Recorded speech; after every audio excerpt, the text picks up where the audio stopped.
Welcome to Dairy Delivery by the Dairy Star. On today's episode, we start with Scott Herber, who has 12 of the top 200 cows on the 2025 Minnesota Dairy Herd Improvement Association's lifetime production list. Next, we speak to Katie Datterer, who created Advocate online classes to help bridge the language barriers between Spanish speakers and English speakers in an agricultural setting. Gardner also joins today's episode. The former Olympic gold medalist spoke about the challenges he faced throughout his life, but now his resilience and grit of growing up on a Wyoming dairy farm helped shape his success. We close today's episode with our day in the life family, the Hinnekans. Bruce and Dylan Hinnenkamp work together on the farm, preparing for planting season and a special event on the farm. You're listening to Dairy Delivery, all dairy, all the time. We'd like to thank today's sponsor, DRMS. This episode is brought to you by DRMS. DRMS is excited to launch the Fresh Cow Index, a new metric within the Herd HQ platform. FCI is featured in the Fresh Focus Transition Cow reports inside Dairy Depot and will be available in DART in the future. FCI combines 25 individual cow variables from DHI test day data and CDCB genetic evaluations into a single, easy-to-understand score for evaluating transition cow performance. A score of 100 indicates expected performance. Cows above 100 are outperforming predictions, while those below 100 are more likely to underperform and face early culling risk. Producers and consultants can use FCI to evaluate month-over-month changes in feeding and management, understand herd-level transition success, and drill down into Cow Compass for detailed cow-level insights. Herd HQ. See what's happening in your herd. Learn more at drms.org/herd-HQ/what-is-herd-HQ. I'm Michelle Stangler. And I'm Dan Walker. And we're your reporters with the Dairy Star, bringing you the latest in the dairy industry, including hearing from farmers from across the Midwest and beyond. Well, Michelle, as we start getting into summertime here, there's one of our special sections we got coming out is the Princess K special edition.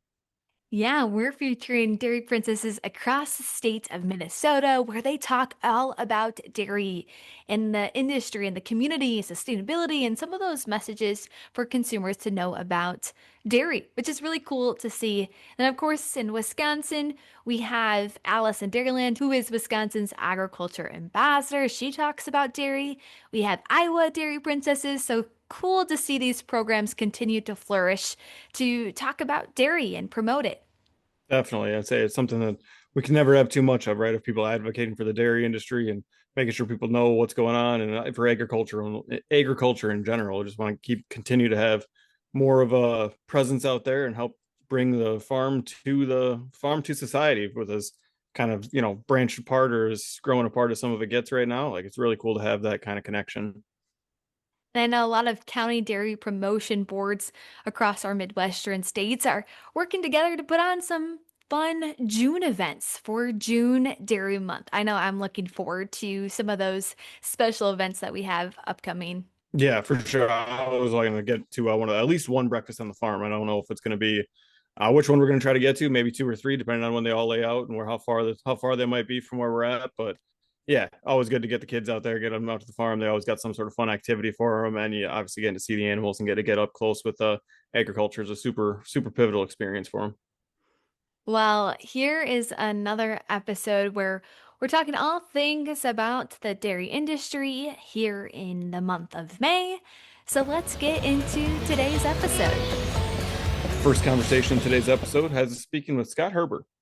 At Shady Crest Holsteins near Utica, Scott prides his herd on the longevity of his cows, as 12 of the top 200 in the latest Minnesota DHIA lifetime production list reside at Shady Crest.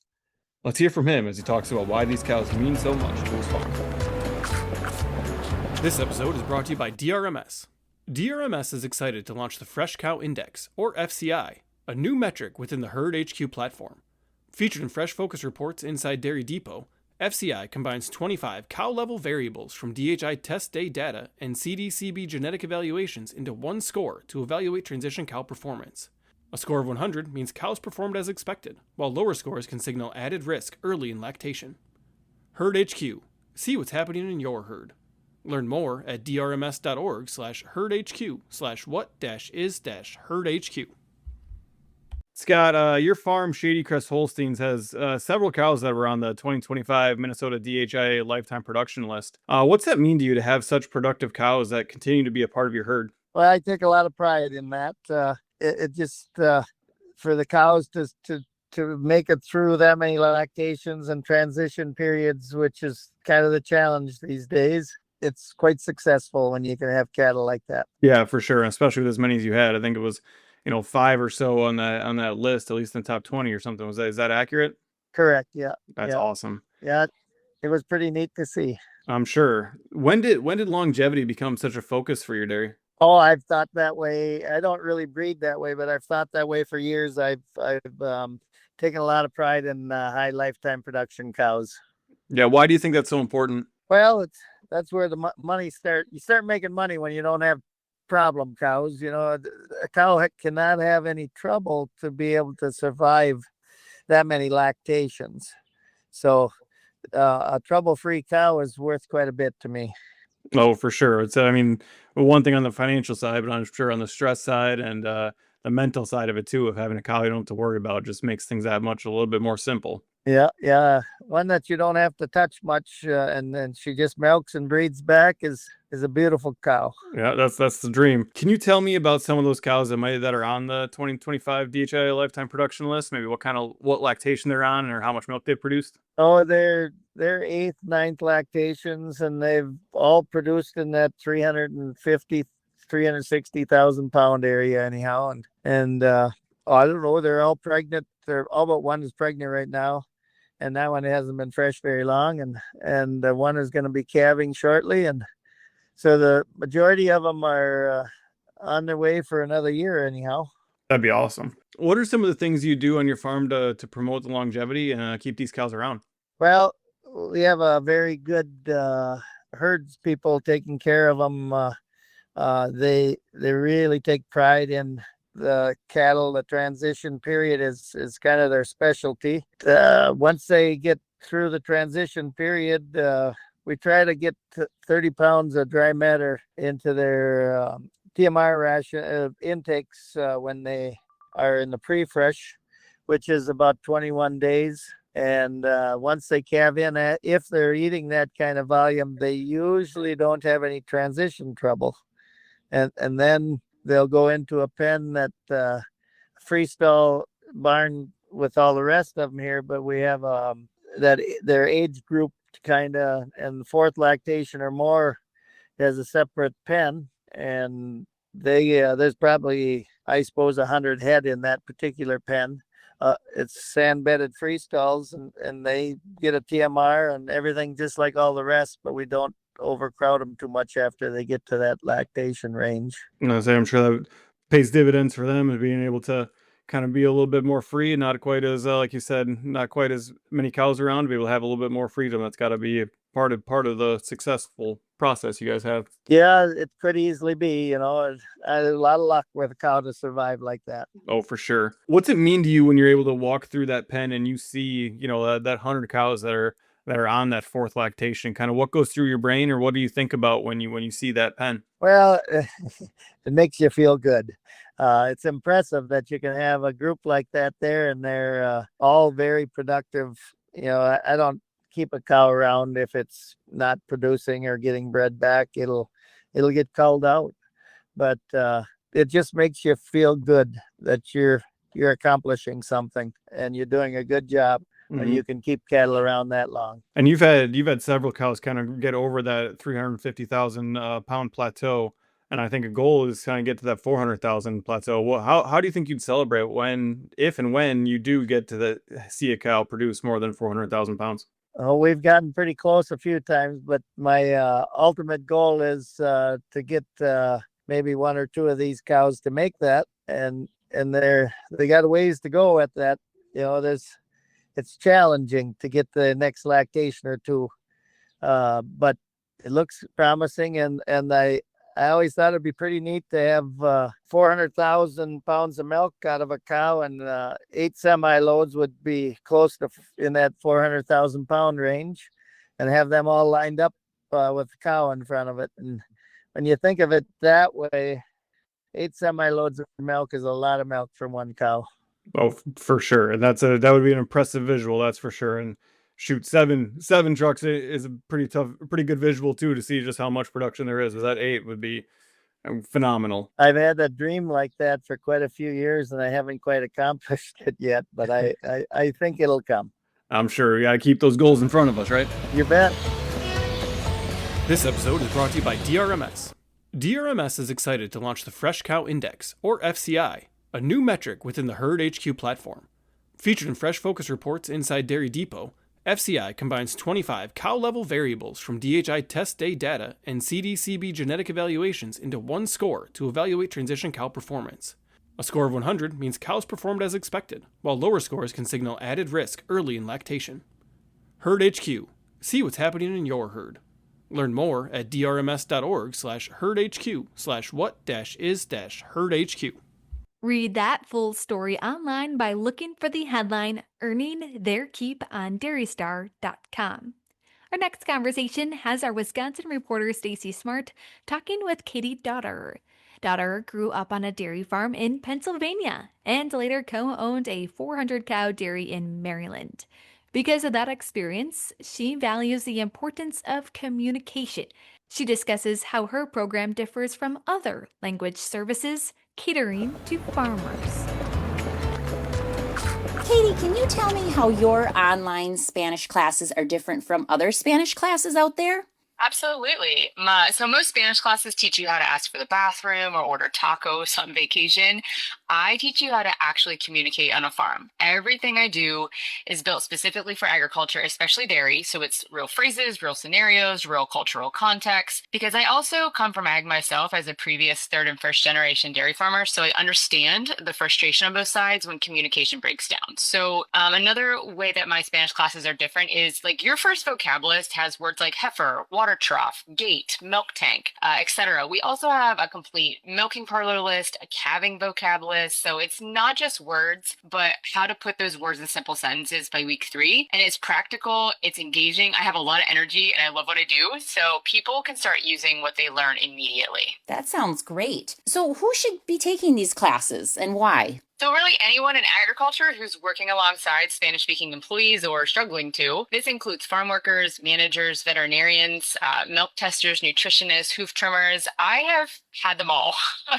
When asked why they chose to take my Spanish course, the resounding answer I get from students is that many times a Spanish speaker is now the first person they encounter on a farm instead of like an owner. A lot of producers and managers feel stuck. They're either relying on Google Translate, hand signals, one bilingual employee, and that just creates bottlenecks, safety issues, and frustration. I mean, ask yourself, how much is it costing you to not have your milking protocol followed correctly? How much is a down cow costing you when you can't communicate how to care for her? And, what's the cost of your employee turnover? So these classes are for the people who are frustrated with communication, want to build real relationships, and if they're ready to invest in themselves, this course is definitely for them. Perfect. And what will people walk away knowing at the end of the course? First, they'll walk away with confidence. That's like a big one. People just think it's language, but there's a big confidence builder in there. They'll also walk away with a huge library of ag and dairy specific vocabulary and phrases. And again, it's not just random vocab. It's not touristy stuff. It's the ability to give instructions, to ask questions, to correct mistakes, and actually understand responses in everyday farm situations. And just as important, because I do this throughout the course, is they gain cultural understanding. That piece alone changes how teams work together. And I just want to point out, remember, the goal is not to be fluent. I always tell my students, you're not going to be fluent within 9 weeks, but you're going to be able to communicate better than what you walked in knowing. And can you give me a couple example phrases that people learn in your dairy course? Yeah, absolutely. So there's things that people can use within like the first week to 3 weeks. So things like bring group 3 to the holding pen, put the colostrum in the freezer. Can you feed the heifers in barn 2 this afternoon? We need to treat those fresh cows. So these are simple sentences, but these are like the exact moments where communication usually breaks down and where it really matters. So I teach this class how I wish I would have been taught efficiently and with applicable words and phrases. Yeah, those sound like really practical things you would need to know how to say on a farm. And how quickly do people see results typically? They can see results right away depending on the effort that they give.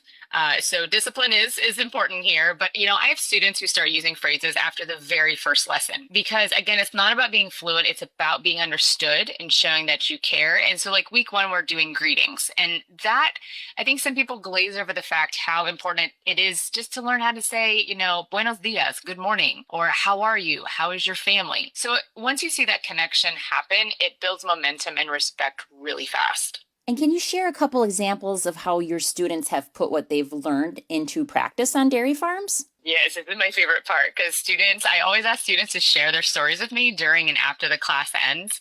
One memorable one, and again, this is going to sound really simple, but I feel like once you're in the situation, you get it. So one of my students was sorting dry cows with one of his Spanish-speaking employees and read the numbers in Spanish for the first time. He's like, Katie, my employee's face lit up. They felt seen. They felt respected. And from that moment on, that employee suddenly wasn't hesitant anymore to ask questions or ask for clarification in the future.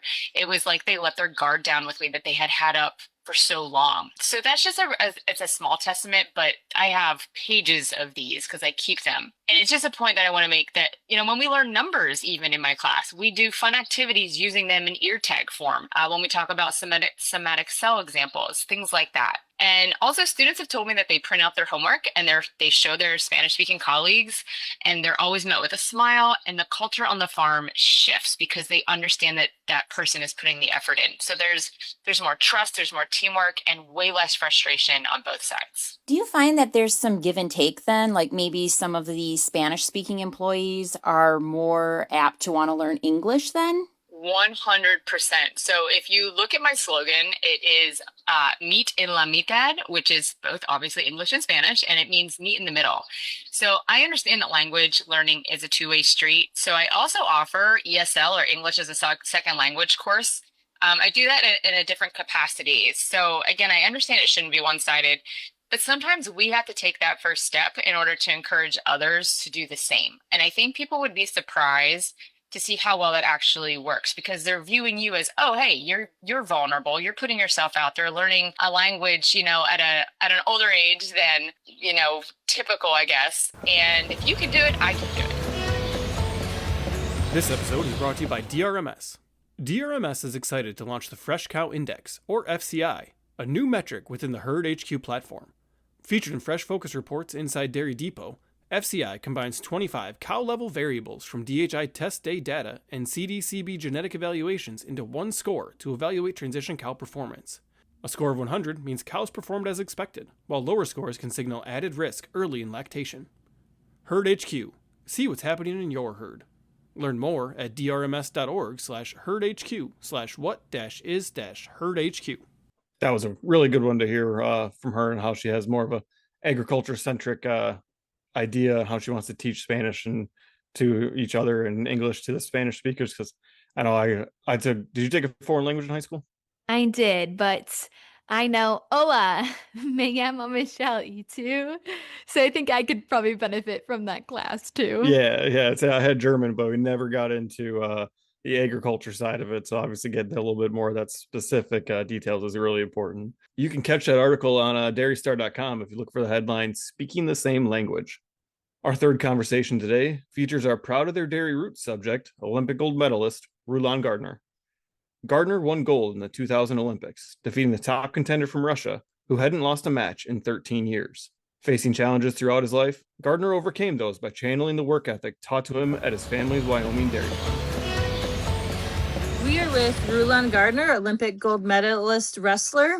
You grew up on a dairy farm by Star Valley, Wyoming. Could you tell us a little bit about your farm that you grew up on? Yeah, we grew up milking Holsteins, and we grew up on a small rural family farm, and it's up by Yellowstone, up by Jackson Hole. So kind of a touristy area, but they used to call it Little, Switzerland is where we grew up. And we had a lot of dairy processing facilities, growing up, back in the 1800s. So, we have a history of farming and doing milking and agriculture. And now it's more of a touristy area. And what were your chore responsibilities? Well, when you're the youngest of 9 kids, I guess it's never ending. So whatever needs to be done, and a lot of times my responsibility was feeding the heifers, feeding the cows, doing more of the stuff that, as we say, the cow manure runs downhill, being the one that does the chores that nobody else wants to do. So you overcame quite a few adversities just growing up on the farm yourself and your family. Could you talk a little bit about the adversities that you guys went through? Yeah, we had our family. My dad, he lost his first wife during the delivery of their second child, and as we were growing up back in 1978, 79, our family barn, our farm burnt down, and we had an electrical fire. So my family, lost our barn. And that same year, I had a brother get diagnosed with what's called aplastic anemia, and he passed away of aplastic anemia during that year. So it was a pretty tragic year, and it was a pretty hard year for the family. But, that was the one thing about,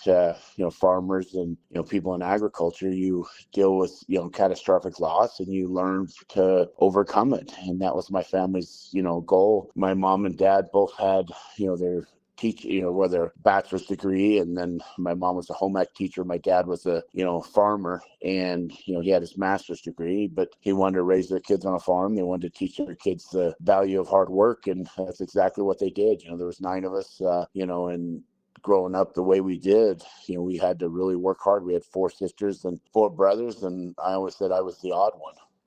Why were you the odd one? Because I'm number 5 boys out of 4 girls.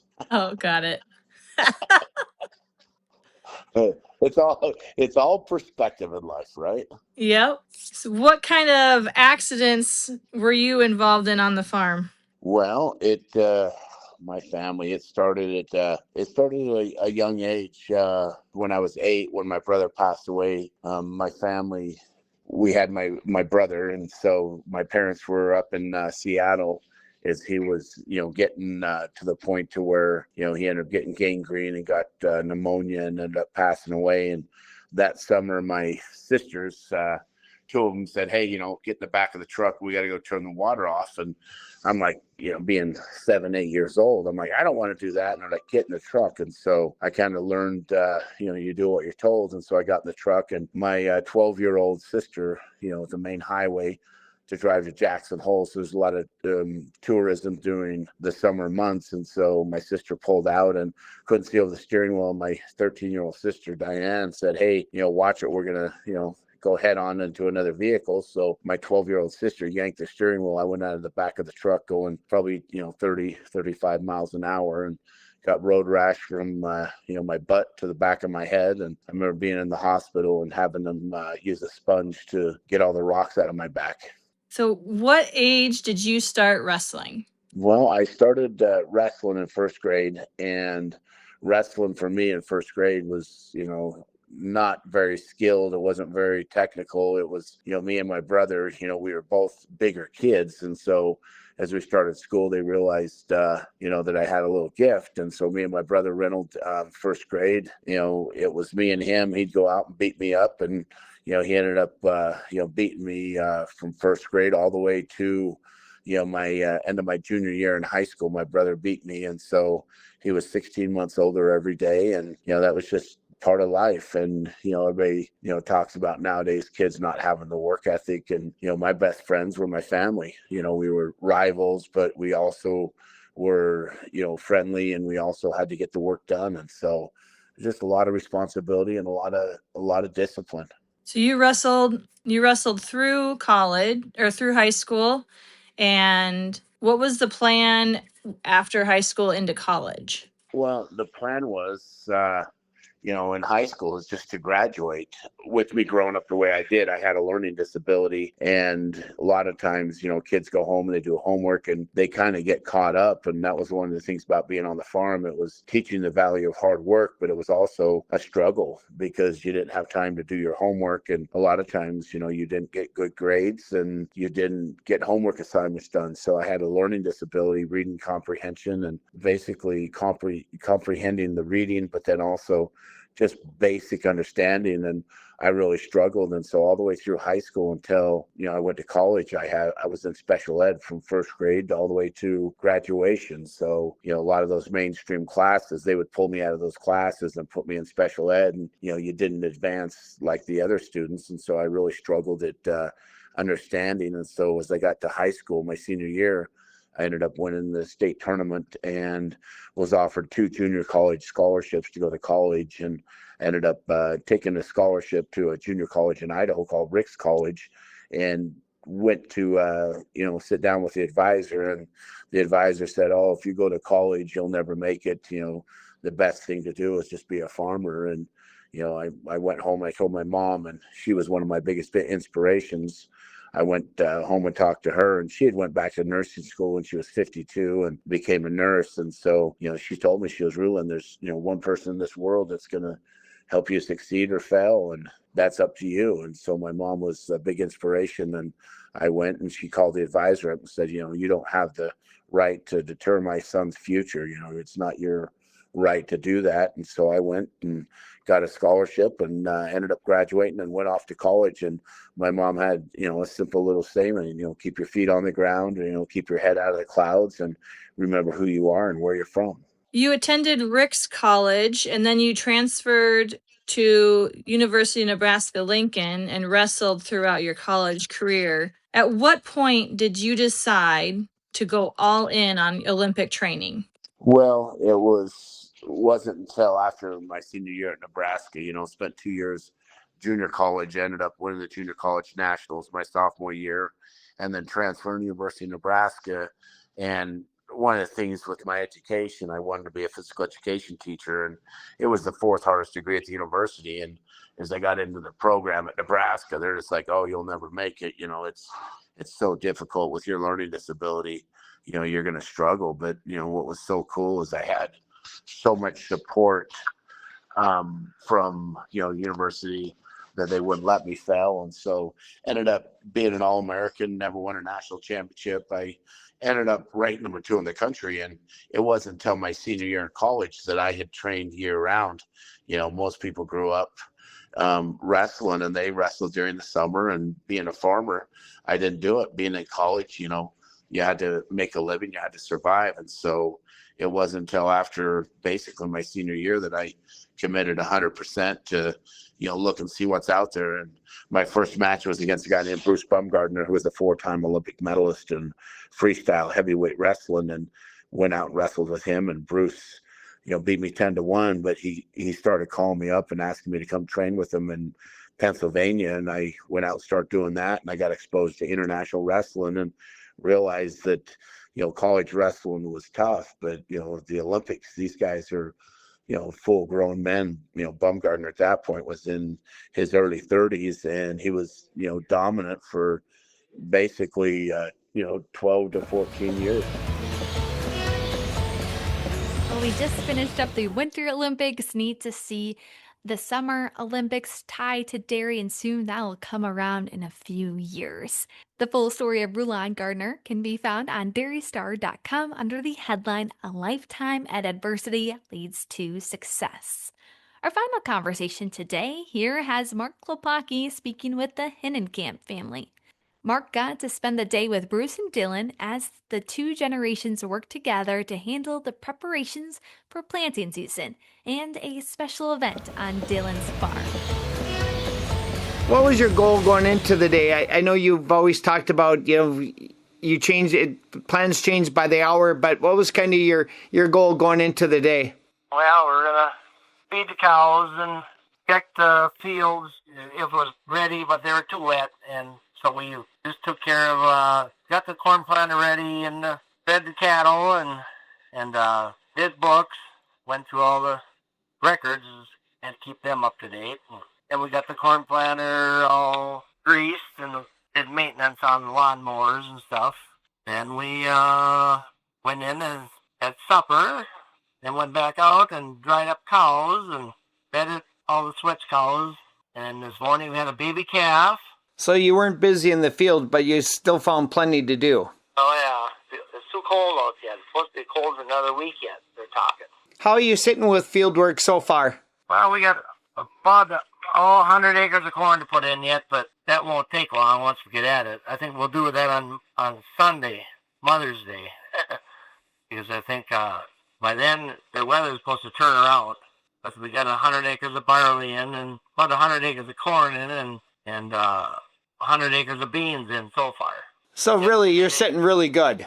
Yeah, yesterday they checked the beans, and they got a quarter-inch tail on them, and some of the corn has a half-inch tail on it, up by Sunbird. The farm here, I haven't checked nothing, but the barley is up, and that's all up.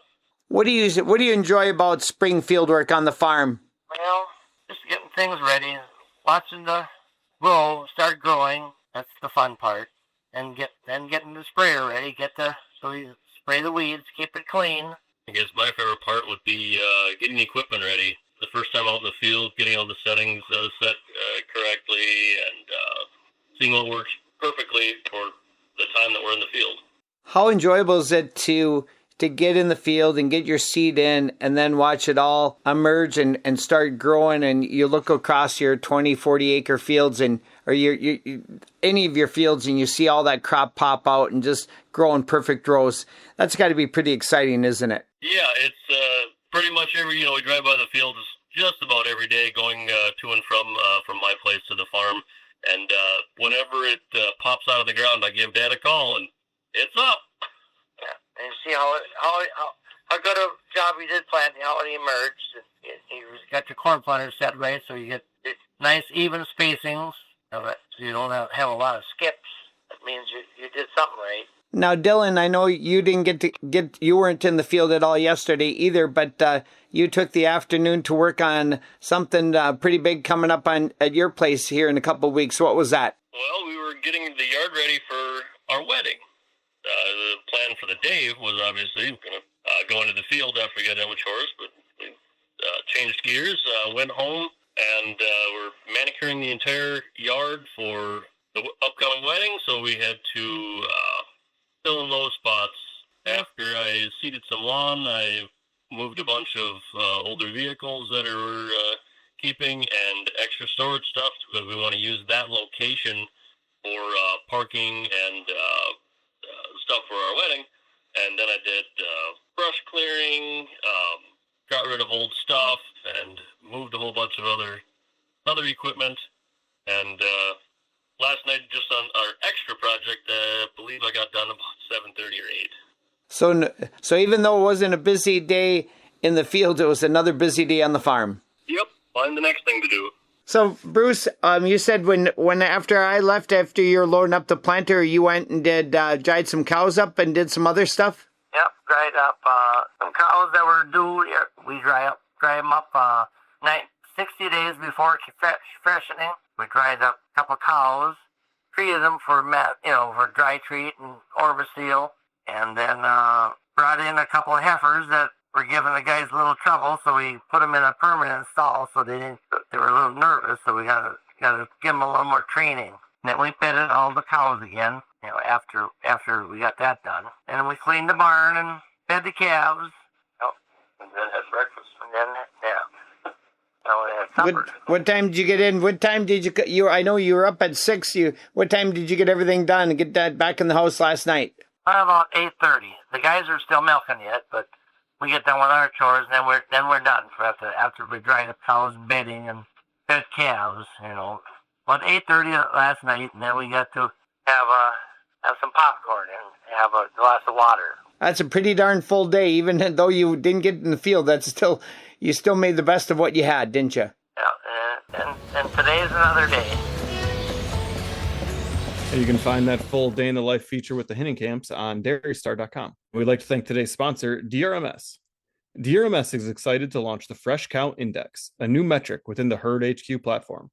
FCI combines 25 cow-level variables from DHI test day data and a CDCB genetic evaluations into one score to evaluate transition cow performance. Learn more at drms.org/herdhq/what-is-herdhq. Herd HQ. See what's happening in your herd. Well, Dan, we have another great issue of the Dairy Star in store for all of our readers. This issue's Our Side of the Fence features farmers talking about their favorite cows. I think we all have that one that stands out to us, but getting to read about why these specific ones stood out to farmers was really great to see. I know for me, what sticks out about my favorite cow was a brown Swiss, and naturally, her name was Lucky because she was lucky to survive. And if our listeners know what I'm talking about, the breed of fun and joys, let me tell you. Gotcha. Yeah, growing up when we were still in the station barn, we had two cows that were right next to each other. One was Sonia and one was Jasmine. And my sister's favorite cow was Jasmine, and for some reason I gravitated towards Sonia. I think Sonia she was a nicer one, a little more docile. I would actually think she was the first cow that I hung a milker on. One story in this issue takes us to Broadhead, Wisconsin, at Wanger Family Farm. A third generation farm, Wanger's put in a 40-stall rotary parlor, finishing in spring of 2025. Milking time was cut down from 8 hours to 3 hours with the change, saving the Wangers 4,500 hours of milking time over the last year. Well, a topic near to your heart, Dan. The Wisconsin Alice Chalmers enthusiasts celebrated their first year at the end of March. Chris and Monica Duclos at Dukestead Acres in Abbotsford hosted nearly 150 Alice Chalmers admirers and members of the recently minted Alice Chalmers of Wisconsin Club. What a neat club. Yeah, for sure. I'd say it was the age-old question, like red or green. In my family, we were orange. I grew up. Let's say we've talked about my favorite cow. Now we get to learn about the first tractor I ever drove. I started a driving tractor on our old WD-45. It was my grandpa's when he moved down from Sleepy Eye, Minnesota, and then it was on our farm. And I think it was the tractor that all of us learned how to drive on. And we always had an Alice Chalmers 185 that was our feed mixing tractor for a while. So we had that one too. And those were the big ones. And now my dad and brother have expanded a little bit since I left, added a couple bigger ones, and still got the WD-45 sitting in the machine shed. So that's always kind of cool. Another story in our next issue focuses on the Minnesota FFA naming its 4 stars at its state convention that was held in April. 2 of those 4, Blake Seward and Jada Hansen, use their experience with dairy to help them reach this point. Seward works on his family's 700-cow dairy, Hyde Park Holsteins, and was chosen for production placement. Hansen earned the title of Star Farmer, which honors a member who has succeeded in building a business. She raises feeder calves, and over the course of her FFA membership, has moved over 400 head of cattle. Find more stories in next week's Dairy Star newspaper. Then come back to the Dairy Delivery on Spotify, Apple Podcasts, or wherever you listen to podcasts to hear more of those stories. Rate and subscribe, and if you or someone you know is interested in being featured in the Dairy Star or on Dairy Delivery, reach out to us at dairydelivery@dairystar.com so we can continue sharing all dairy all the time.